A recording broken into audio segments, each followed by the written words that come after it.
Baik, selamat siang rekan-rekan. Terima kasih atas kehadirannya. Pada hari ini kami datang ke Kejaksaan Agung, khususnya ke Jamwas, dengan adanya panggilan dari Kejagung kepada klien kami, Ibu Yuyun, guna untuk diminta keterangan sebagai saksi terkait atas dugaan penyalahgunaan wewenang atau pelanggaran etik yang dilakukan oleh oknum jaksa yang bertugas di Tangerang Kota. Adapun beberapa pertanyaan yang disampaikan oleh pihak Kejaksaan Agung dalam hal ini Jamwas, yang paling utama antara lain adalah terkait adanya permintaan uang sebesar 1 miliar dari oknum jaksa ini kepada klien kami, Ibu Yuyun.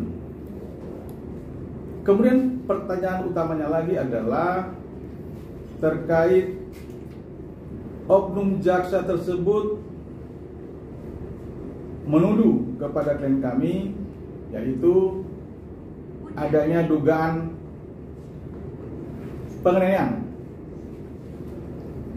Dan semua pertanyaan itu telah dijawab oleh klien kami, Ibu Yuyun. Jadi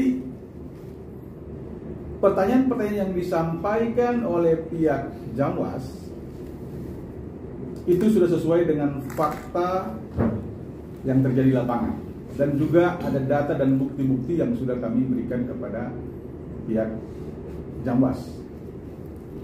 Kemudian pada kesempatan ini perlu juga kami berterima kasih dan apresiasi kepada pihak Kejaksaan Agung, terutama Pak Jaksa Agung yang telah merespon dengan baik. Terbukti hari ini kami dipanggil untuk diminta keterangan atau klarifikasi terkait dugaan pelanggaran penyalahgunaan wewenang atau etik yang dilakukan oleh oknum jaksa. Dan terutama kami tadi bertemu dengan Bapak Bayu Adi Nugroho, ya, yang ada di Inspektorat 5, ya. Beliau cukup respon dengan baik apa yang disampaikan oleh Ibu Yuyun, apa yang menjadi keluhan-keluhan dari Ibu Yuyun, terutama masalah adanya ketidakadilan terkait perkara yang dialami oleh anak daripada klien kami, Ibu Yuyun. Demikian rekan-rekan. Bang, izin untuk hari ini sendiri tadi berapa pertanyaan mungkin yang disampaikan atau mungkin yang diarahkan ke Pak Yuyun yang dilakukan oleh Jamwas, berapa pertanyaan? Baik, pertanyaan yang disampaikan oleh klien dari Pak Yuyun ada sekitar 9 pertanyaan. Tapi yang 9 tadi, pertanyaan yang paling utama bagi kami adalah 2 poin tadi, yaitu terkait adanya permintaan uang 1M, yaitu untuk dengan dalil sebagai jaminan menurut oknum jaksa ini. Dan yang kedua adalah dugaan penganiayaan yang dilakukan oleh klien kami terhadap oknum jaksa tersebut. Kira-kira demikian. Mungkin bagi perjuangannya sudah sampai sejauh mana sih untuk ini bisa? Ya. Selesainya gimana nih? Perjuangannya ya, terima kasih untuk Bang Maksi juga, Bang Teddy, sama Bang Niko terutama. Aku terima kasih banget sampai akhirnya saya bisa melaporkan oknum jaksa, kemudian melaporkan juga si pelapor, kemudian juga tinggal propam ya Bang ya, kita mungkin mau ke Mabes nih ya, sama ke KY ya Bang ya itu. Ya. Dan juga pelapor pun ini pun juga kami masih menunggu nih kapan saya akan dimintai keterangan juga kan gitu terkait laporan saya melaporkan si pelapor yang justru si pelaku ini adalah pelaku gitu, malah justru anak saya ini adalah korban sebenarnya gitu. Jadi saya bersyukur alhamdulillah hari ini diterima baik dengan Kejaksaan Agung ya, dengan Pak Bayu baik. Akhirnya saya bisa mengeluarkan semua apa yang saya alami. Beliau juga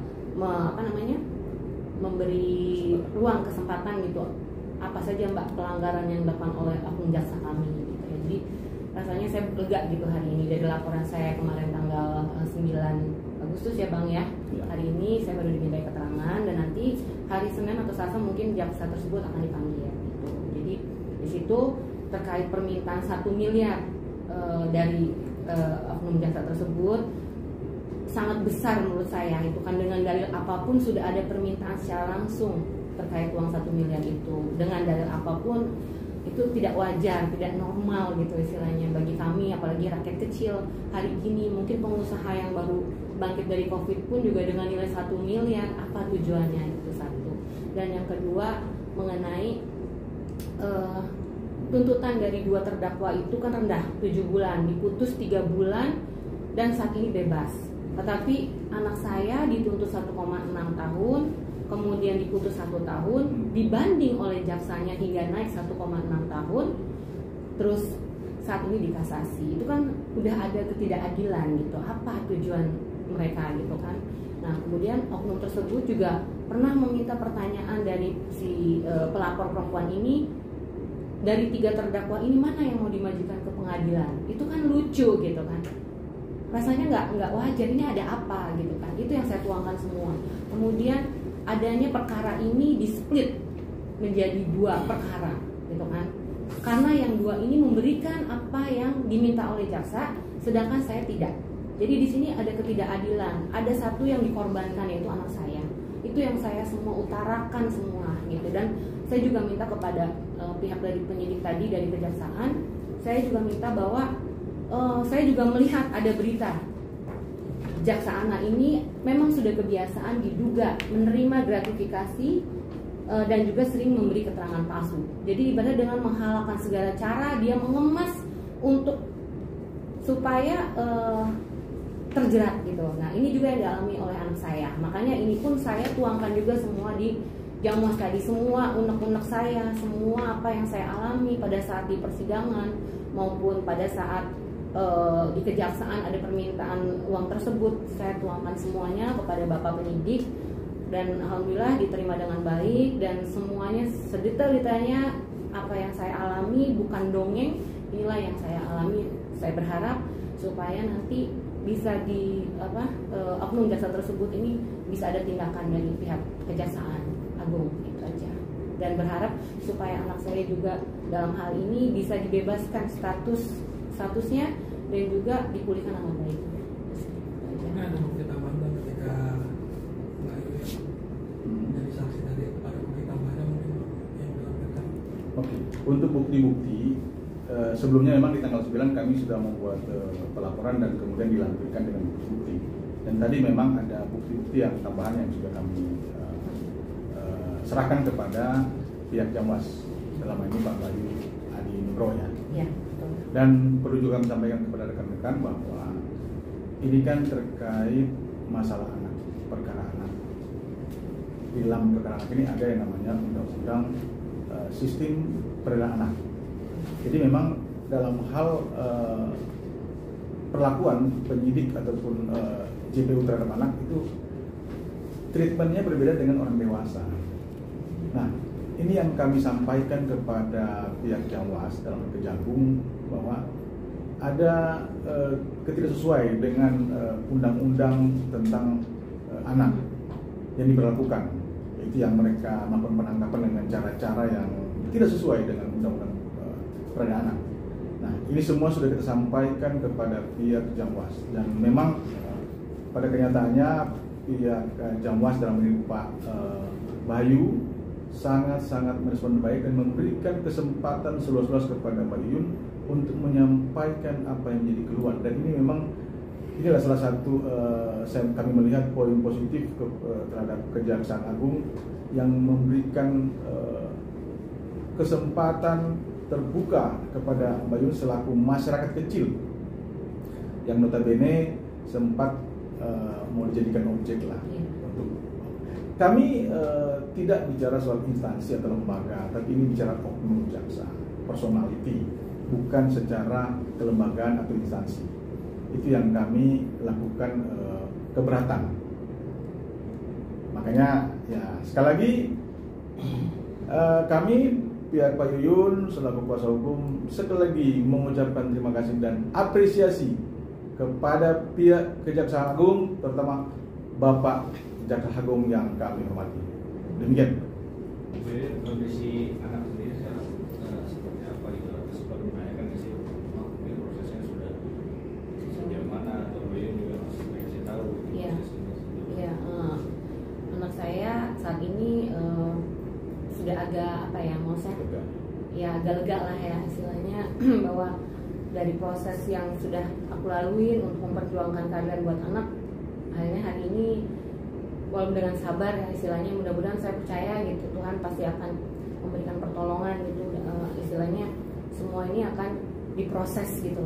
Jadi anak juga udah rada lega sih Mas itu gitu. Cuma ya memang masih belum, karena kan ini kan dia masih dalam status walaupun tidak ditahan, tetapi kan masih dalam status belum diperbaiki lah istilahnya nama baik dia. Di sekolahan juga masih ada beberapa anak yang membuli gitu, karena mereka nggak tahu permasalahannya apa gitu.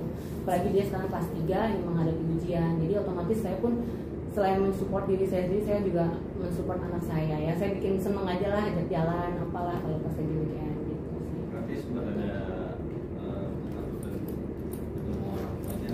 Iya jelas, iyalah secara psikis pun juga, artinya anak saya bukan hanya dikriminalisasi di oknum Polres Bandara Suta ya, tetapi di pihak oknum kejaksaan. Jadi bagaimana rasanya anak di bawah umur dan dia tidak melakukan apa yang disangkakan, tapi sudah diduga disetting dan harus mengikuti apa yang mereka arahkan, karena kita tidak menuruti apa yang mereka mau gitu sih. Jadi ya saya juga mohon support juga sama teman-teman juga, semua media lah, mohon dikawal kasus ini gitu, karena ini bukan hanya gambaran mungkin saya alami, tapi mungkin masyarakat luas juga pernah mengalami hal ini. Dan saya juga berharap kepada instansi kejaksaan, saya harap agar kami sebagai rakyat kecil juga bisa mempercayai instansi juga kembali gitu. Jadi saya mohon jangan memasang badan kepada oknum jaksa yang istilahnya benar-benar dia sudah terbukti bersalah dan melakukan hal-hal yang tidak seharusnya gitu. Jadi jangan menutup mata lah, walaupun itu hal-hal yang kelihatannya sepele, tetapi itu sudah dilakukan dan itu sudah diutarakan gitu. Jadi saya mohon benar-benar keadilan aja di sini gitu, nanti dari pihak kejaksaan.